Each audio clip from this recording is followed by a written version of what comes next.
Un voto para ponerle fin a dos crisis, una sanitaria y otra económica. Un sufragio contra la corrupción, una expresión contra el correísmo. ¿Qué motivó hoy a los ecuatorianos a salir a las urnas? Es lo que le quiero preguntar a mi siguiente invitado. Le doy la bienvenida al consultor político Osvaldo Moreno, quien nos acompaña en vivo desde Guayaquil. Bienvenido a Mirador Mundial. Osvaldo, gracias por estar con nosotros. Retomo la pregunta que hacía al principio. ¿Cuál fue el factor determinante que va a dar como resultado en la contienda electoral de hoy? La principal fuerza que impulsó a los ecuatorianos a salir a las urnas. Bienvenido.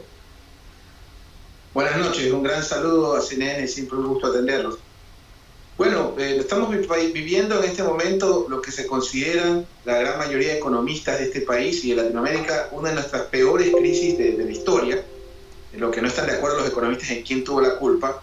Y lo que vivimos hoy fue una asistencia masiva de parte de los ecuatorianos en un país golpeado por la crisis económica, golpeada por el COVID, golpeada por la corrupción y en un ambiente con un organismo electoral muy cuestionado y en este momento a la espera de resultados oficiales. ¿Qué es lo que va a pasar en los siguientes días? Parece ya que podemos dar por hecho que va a ser necesaria una segunda vuelta y va a ser muy interesante ver cómo se empiezan a mover las diferentes alianzas políticas, quién suma fuerzas con quién para irse preparando para la segunda vuelta. ¿Qué esperaría usted, Osvaldo, en los siguientes días y semanas?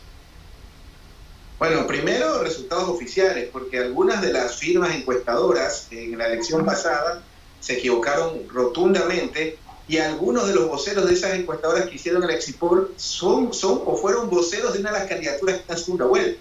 O sea, un caso bastante extraño. Sí. Entonces yo esperaría primero resultados oficiales. Y una vez que tengamos resultados oficiales, obviamente estos dos escenarios hay que tomar en cuenta que la diferencia entre el segundo y el tercero es de 3 puntos y el primero está a 2 puntos de ganar en primera vuelta. Entonces en ese contexto, faltando el voto de la ruralidad, computar los blancos, los nulos, etcétera, yo esperaría resultados oficiales para poder emitir un criterio más formal. ¿Qué tan grande, Osvaldo, es la figura del correísmo como factor en este proceso electoral? Es decir, ¿había más fuerza tanto a favor como en contra por ese factor por sí mismo o la personalidad de tal o cual candidato era más importante que un voto en contra o a favor del correísmo? Lo que pasa es que el correísmo representa para algunos sectores un pasado que fue mejor.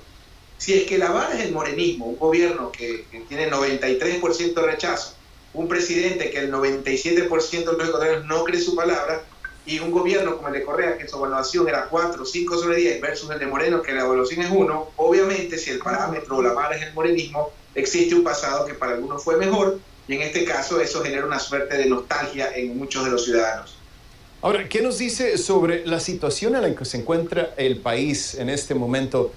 Una crisis sobre otra crisis, usted lo sabe mucho mejor que cualquiera de nosotros, pandemia con crisis económica. ¿Qué tipo de acciones debe hacer quien resulte ganador de la presidencia después de abril? Bueno, esa es una gran pregunta y le agradezco que me la haga porque pocos analistas se la hacen en nuestro país. Fundamentalmente esa es la gran pregunta de qué garantías o cuáles son los factores para sostener o garantizar la gobernabilidad del próximo gobierno. Porque el estado en el que se encuentra el país en este momento requiere de que quien gane va a requerir garantizar la gobernabilidad y la única vía es consultando y actuando y concertando con todos los actores. Entonces, en ese escenario, creo que fundamentalmente, más allá de quién quede primero esta noche, si es segunda vuelta, no es segunda vuelta, es cómo se garantizará la gobernabilidad del próximo gobierno para efectos de sacarnos de esta crisis tan grave.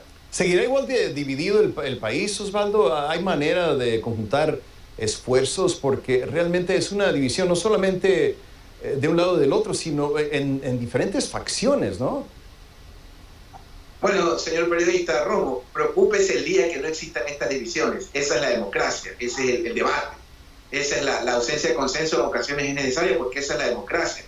En ese escenario yo creo que hay que pensar en lo que llamamos los imponderables, los innegociables, el sostener la dolarización, que el 95% de los ecuatorianos estamos de acuerdo en sostenerla, el respeto a la propiedad privada, la universalidad y gratuidad de la salud y de la educación y una serie de parámetros que creo que son innegociables y que todos los actores están de acuerdo. Entonces, en ese consenso yo creo que la polarización es sana Lo que no es sano es que no haya consensos y acuerdos mínimos. Sí, bueno, creo que van a ser... me refería a ese tipo de división que paraliza a un país, no a la que promueve el debate abierto de ideas. Sin duda, sin duda.